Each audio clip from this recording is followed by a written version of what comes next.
കേരളത്തിൽ വിധോടെ നെടുമങ്ങാട് കോടതിയിൽ ഉൾപ്പെടെ ഹൈക്കോടതിയിൽ ഉൾപ്പെടെ ഈ കേസ് ഇങ്ങനെ വന്നും പോയും ഇരുന്നൊടുവിൽ സുപ്രീം കോടതിയിലെത്തുകയും സുപ്രീം കോടതി ഒരു വർഷത്തിനകം നടപടികൾ പൂർത്തീകരിക്കണമെന്ന ഉത്തരവ് ഇപ്പോൾ പുറപ്പെടുവിക്കുകയും ചെയ്തിരിക്കുകയാണ്. ആന്റണി രാജുവിൻ്റെ അടുത്ത നീക്കം എങ്ങനെയായിരിക്കും? അദ്ദേഹത്തിൻ്റെ ഭാഗത്തുനിന്നുള്ള പ്രതികരണങ്ങൾ ലഭ്യമാകുന്നുണ്ടോ? എങ്ങനെ ഇത്രയും കാലം ഈ കേസ് നീണ്ടുപോയി എന്നത് അത്ഭുതകരമാണ്, ആശ്ചര്യകരമാണ്, അതിനൊപ്പം തന്നെ അല്പം ആശങ്ക ഉണ്ടാക്കുന്നതുമാണ്. രതീഷ്, സംസ്ഥാനത്തിൻ്റെ ഒരു നിയമചരിത്രം പരിശോധിച്ചാൽ തന്നെ ഇത്രയധികം ഇഴഞ്ഞു നീങ്ങുകയും അതിൽ നിന്ന് വഴുതി പോകാനുമൊക്കെ ആന്റണി രാജു ശ്രമിച്ചിട്ടുള്ള ഒരു കേസാണ്. അതിനുവേണ്ടി സാങ്കേതികമായ കാരണങ്ങൾ ചൂണ്ടിക്കാണിച്ചുകൊണ്ടാണ് അദ്ദേഹം ഇതുവരെ തൻ്റെ നിയമ പോരാട്ടങ്ങളൊക്കെ തന്നെ നടത്തിയിരിക്കുന്നത്. അത് അവസാനം സുപ്രീം കോടതിയിലെത്തി. സുപ്രീം കോടതിയിൽ നിന്ന് വലിയ തിരിച്ചടി നേരിടുകയും ചെയ്തിരിക്കുന്നു. ഇനി മേൽക്കോടതിയിലേക്ക് പോകാൻ മറ്റു മാർഗങ്ങളൊന്നും തന്നെയില്ല. ആന്റണി രാജുവിനെ സംബന്ധിച്ചിടത്തോളം ഇനി ഇതിൽ വിചാരണ നേരിടുക എന്നത് മാത്രമാണ്. ആന്റണി രാജു ഇത്രയും കാലം പിടിച്ചു നിന്നത് സാങ്കേതികത്വത്തിൽ ഊന്നിക്കൊണ്ടാണ്. കാരണം ഇതൊരു മജിസ്ട്രേറ്റ് കോടതിയുടെ കസ്റ്റഡിയിലിരുന്ന ഒരു തൊണ്ടി മുതലിലാണ് കൃത്രിമം നടത്തിയത്, അത് എടുത്തു മാറ്റിയത്. അവിടെ കൃത്യമായി പറഞ്ഞു കഴിഞ്ഞാൽ പരാതിക്കാരനായി വരേണ്ടത് കോടതിയാണ്.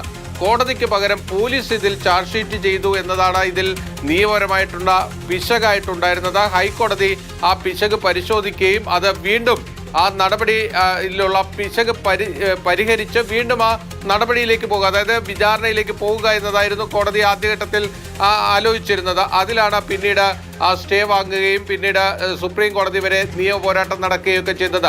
ഇനി ഈ കേസിനെ സംബന്ധിച്ചിടത്തോളം ഇതിൻ്റെ വിചാരണയിലേക്ക് പോകുമ്പോൾ വളരെ ചെറിയ ചില പിശകുകൾ മാത്രം പരിഹരിച്ചാൽ അതിൻ്റെ ട്രയലിലേക്ക് പോകാൻ കഴിയുമെന്നതാണ് നിയമ വിദഗ്ധർ ചൂണ്ടിക്കാണിക്കുന്നത്. കാരണം ഇതിൻ്റെ ആദ്യഘട്ടത്തിൽ ഇതിൽ കുറ്റപത്രം എന്ന രീതിയിലാണ് പോലീസ് നൽകിയിരിക്കുന്നത്.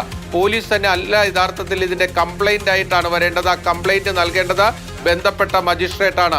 അതായത് നിലവിൽ ഇനി ആന്റണി രാജുവിനെതിരെ വിചാരണയിലേക്ക് പോകുമ്പോൾ ആ ബന്ധപ്പെട്ട മജിസ്ട്രേറ്റ് കോടതി, അതായത് ഈ തൊണ്ടി മുതൽ എവിടെ വെച്ച് നഷ്ടപ്പെട്ടോ, എവിടെയാണ് ആ കൃത്രിമം നടന്നത്, ആ മജിസ്ട്രേറ്റാണ് ഇതിൻ്റെ പരാതിക്കാരനായി മാറേണ്ടത്. ആ പരാതിക്കാരനായി മാറുകയും ഇവിടെ അന്വേഷണ ഉദ്യോഗസ്ഥൻ ഒപ്പിട്ട സ്ഥലത്ത് ആ മജിസ്ട്രേറ്റ് ഒപ്പിടുകയും കുറ്റപത്രം എന്ന് രേഖപ്പെടുത്തിയത് ഒരു കംപ്ലൈൻ്റായി മാറ്റുകയും ചെയ്തുകൊണ്ട് അത് നേരെ ഇനി നെയ്യാറ്റിൻകര കോടതിയിലേക്ക് അയച്ചു കൊടുക്കുകയാണ് വേണ്ടത്. ഒരു വർഷമാണ് ഈ വിചാരണ പൂർത്തീകരിക്കാൻ സുപ്രീം കോടതി ഇപ്പോൾ പറഞ്ഞിരിക്കുന്ന ആ സമയപരിധി എന്നത്. ഇനി അതിൽ ഒരു സാങ്കേതികത്വത്തിൽ കടിച്ചു തൂങ്ങിയൊന്നും മുന്നോട്ട് പോകാൻ കഴിയില്ല. നിലവിലുള്ള ആ കുറ്റപത്രത്തിലെ പിശകുകൾ പരിഹരിക്കുക, അതായത് നിയമപരമായ പിശകുകൾ മാത്രമാണ് അതിലുള്ളത്. അതോടൊപ്പം തന്നെ ഈ കോടതിയിലെ ഒരു ജീവനക്കാരനെ സ്വാധീനിച്ചുകൊണ്ടാണ് ഈ തൊണ്ടി മുതൽ അവിടെ നിന്ന് മാറ്റുകയും അത് പിന്നീട് കൃത്രിമം നടത്തുകയും ഒക്കെ തന്നെ ചെയ്തിരിക്കുന്നത്.